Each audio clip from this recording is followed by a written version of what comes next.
Dry Tortugas National Park is located 70 miles off the coast of Key West, making it a remote island paradise. Now, much of this national park is underwater. There are only 7 islands to explore, the most popular one being Garden Key, which is home to the popular Fort Jefferson.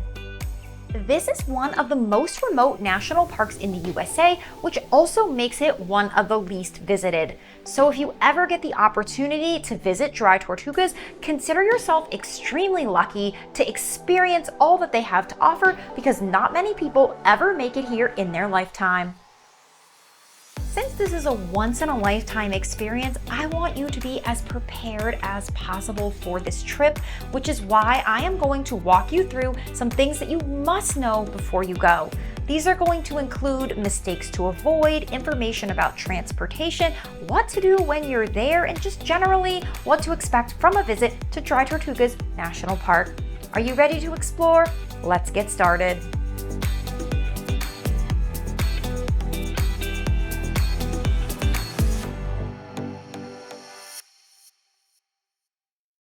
First up, we're going to talk about how the heck do you get to a place that's 70 miles in the middle of the ocean, and no, there are no roads. So you really only have a few options.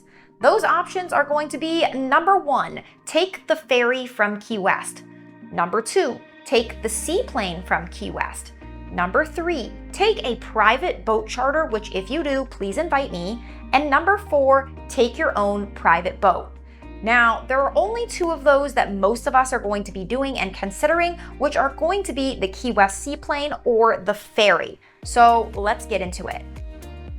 The most popular method of getting to Dry Tortugas National Park is by taking the ferry, and the ferry's name is called the Yankee Freedom Dry Tortugas Ferry. This costs around $220 per person, which makes it the most affordable way to get to Dry Tortugas. And I say affordable because $220 per person isn't really the cheapest. The ferry generally departs from Key West early in the morning and takes about 2.5 hours one way to reach Dry Tortugas.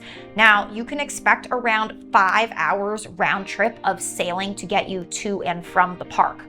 Once you arrive on Garden Key, you get 4.5 hours to explore all that the islands have to offer.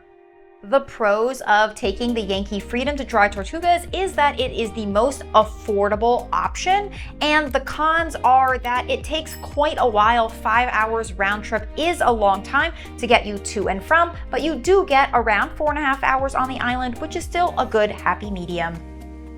The other most popular option that people choose is to take the Key West seaplane. This is also what I have done for every visit I've taken to the Dry Tortugas. Now, this is a very bucket list experience. It is extremely expensive, with prices starting at $460 per person for just a half-day visit. The seaplane only takes you 40 minutes to go from Key West to Dry Tortugas, and that is an incredible part of the journey, as it is a narrated tour and you can see so many cool things from the air.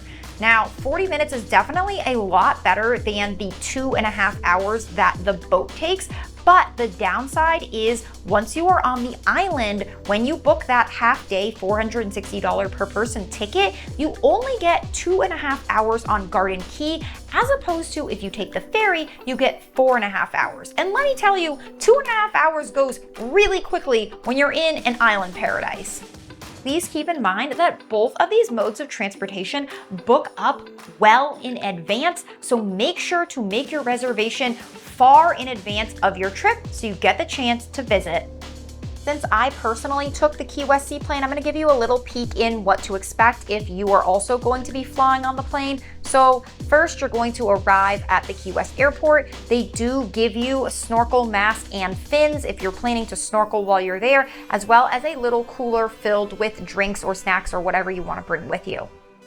Next, you're going to walk out onto the tarmac and you're going to board your plane. Now, these planes are super little. They only have 10 seats for passengers, not including the pilot, which is probably why the tickets are so expensive, because there aren't very many seats. When you take off, make sure to keep an eye on Key West disappearing below you so you can see all of the famous Key West sites such as the southernmost point or Fort Zachary Taylor State Park. One of the best parts about taking the seaplane to Dry Tortugas is the journey. You will get a headset that you can wear and the pilot will give you a private tour. Now, you can see everything from the Marquesas Islands to coral reefs, as well as sharks and turtles from above. This is an absolutely incredible and memorable experience. No matter what mode of transportation you choose to visit Dry Tortugas, make sure to be prepared, do your research, and book your tickets well in advance. Alrighty, so we have arrived on Dry Tortugas National Park's Garden Key, either by seaplane or by ferry boat. So what is there to do? Let's check it out. The first thing to explore are the beautiful beaches. I consistently rank the beaches at Dry Tortugas National Park as some of the very best in Florida. They have pristine, beautiful sand and are surrounded by crystal clear water, making them the perfect relaxing experience. Next up, we have Explore Fort Jefferson. Now, this fort was built in the mid-1800s and there are a couple ways that you can visit it. First, you can go on a ranger-led tour by one of the National Park Rangers, or you can choose to explore at your own pace. There are so many things to see in the fort. My personal favorite thing to do is walk around the moat, which some parts of it are crumbling, but it's super cool. The water is crystal clear and it's just a really unique experience. Now, when you go inside the fort, there is a small national park store as well as a museum. There are lots of guns, munitions, and cannons to explore. You can even walk to the top of the fort, and this is my favorite thing to do inside the fort because the views are 360 degrees of epic. If the conditions are right and you happen to visit on a sunny day, you will see views of pristine blue water that look like they're somewhere out of the Maldives or the Bahamas as far as the eye can see from the top of the fort. And I think that is just so special and one of my favorite parts about visiting this super remote national park. Number 3, and something that a lot of people come here for, is the snorkeling. The best parts to snorkel are all around the moat, as there's lots of fish and sea life, as well as various pilings throughout the property. The water is crystal clear, and it makes for such a memorable experience for all ages. Number 4, we have bird watching.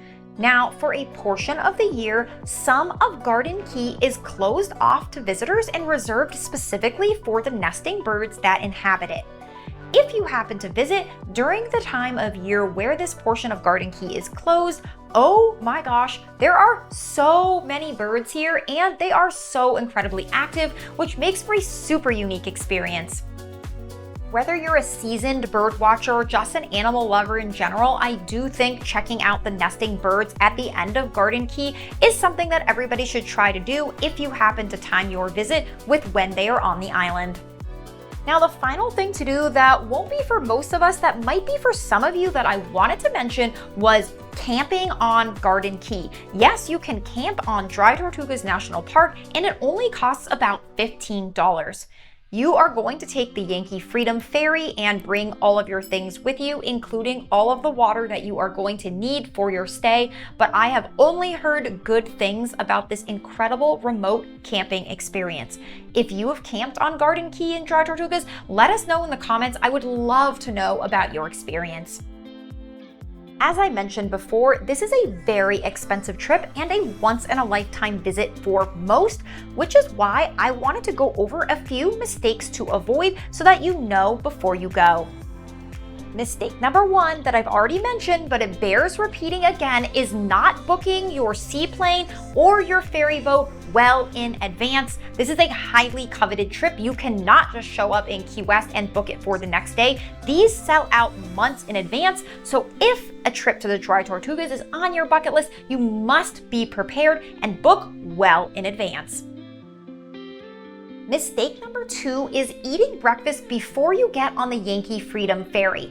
Now, you've already paid $220 per person, and the ferry includes breakfast and lunch. So why would you spend more money on breakfast before your ferry when you get it included in the price of your ticket?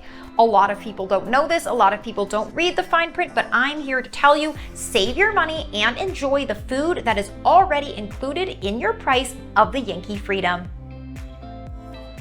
Number 3 is not taking motion sickness medication if you need it. Now, I'm not only talking about this for the boat, because if you've never been in a small 10-seater plane before, you can also get motion sickness from the plane. So if you are prone to motion sickness and you're going to be on a small plane for 40 minutes or a boat for 2.5 hours, please pack your motion sickness medication with you, because this is such an expensive once-in-a-lifetime trip. The last thing you would want is to show up for your limited time at Dry Tortugas and feel not as great as you should.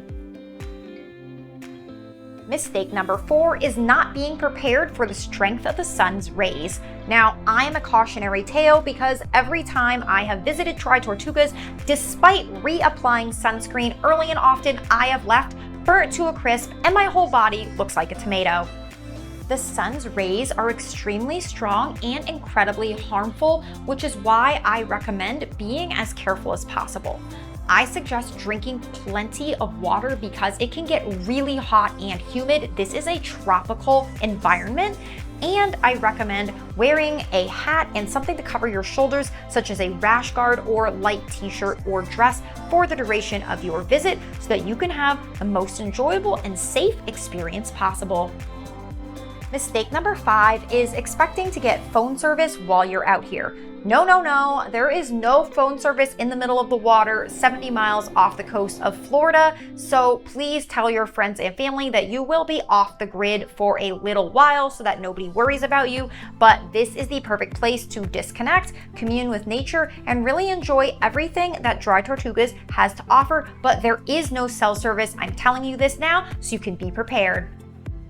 Dry Tortugas National Park is one of my top favorite travel experiences of all times, home to some of the clearest water in Florida and some of the most beautiful beaches that I've ever seen. I hope this video helped you understand your transportation options, some mistakes to avoid, and in general, what to expect when visiting one of the most remote national parks in the United States. If you use this video to plan your trip, or if you just love Dry Tortugas National Park in general, I would absolutely love to chat with you. Please leave a comment below because I absolutely love talking about this national park. As I said, it's one of my favorites. Before you go, I wanted to thank you for watching this video and encourage you to like, subscribe, and ring the notification bell for more Florida fun. We'll see you next time.